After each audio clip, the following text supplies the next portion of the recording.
ninyong kakaiba from your first day in the house? Who wants to go first? Pinas na naman hindi. Alright, Ashley, take it away.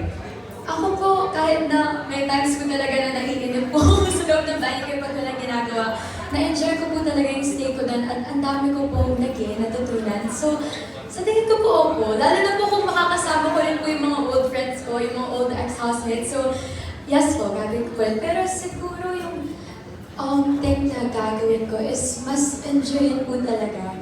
Kasi kahit na po nabigyan na kami ng advice na enjoyin lang yung stay doon, ang hirap po na i-keep up lang po yung ganong mindset. So, next time po, if ever na mag-join po ulit ako, mas paninindigan ko po yung enjoyin ko lang talaga at mag-iisipin po yung kung ano man yung nangyayari po sa labas para masulit po yung stay po sa loob ng bahay po.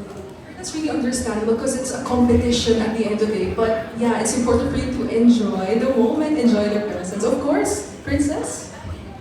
Well, honestly, for me, syempre po, sobrang magandang opportunity po yun if you were given a chance to go back. But honestly, okay na ako. Parang kasi what made my journey special sa PBB is para sa akin, I only get to do that.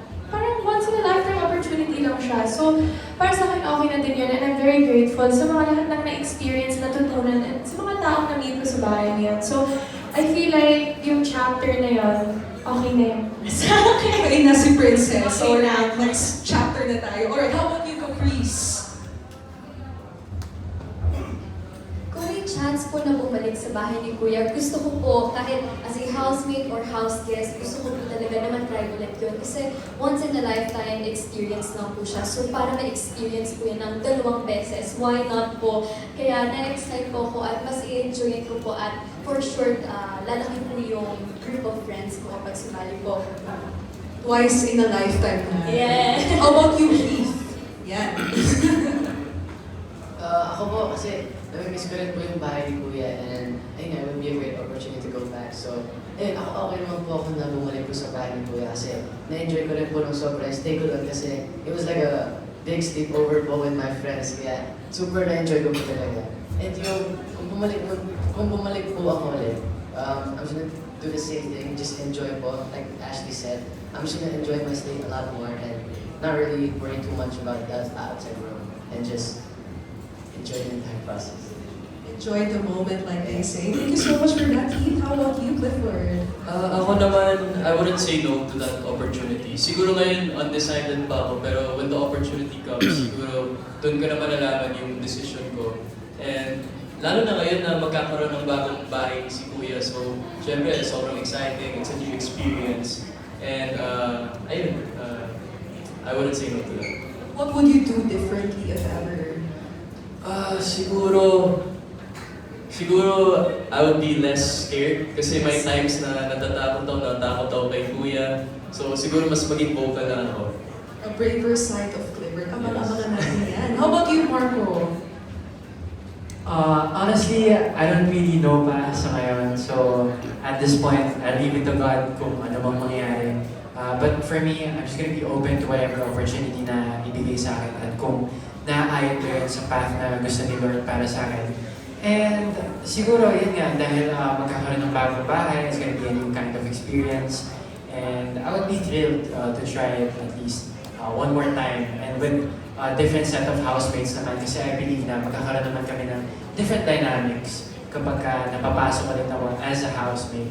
Pero ayun, siguro something that I would change.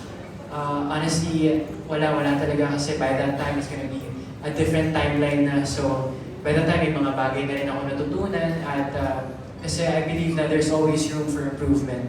So I'll always see it as that, na the reason kung bakit ako makakabalik man, kung magkakaroon ng All-Star, is because meron pa akong kailangan i-discover sa sarili ko. At isasama ko yung mga housemates at yung mga tao na nanonood sa journey ko na yun.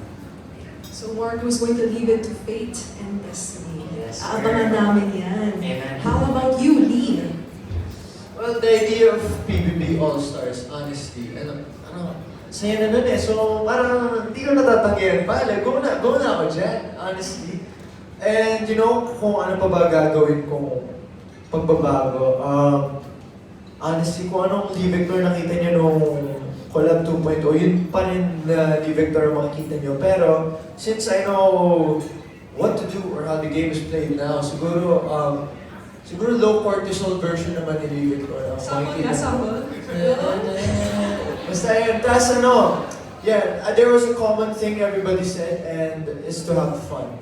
Meron kami isang house guest nung Collab 2.0, si Kuya Ruru.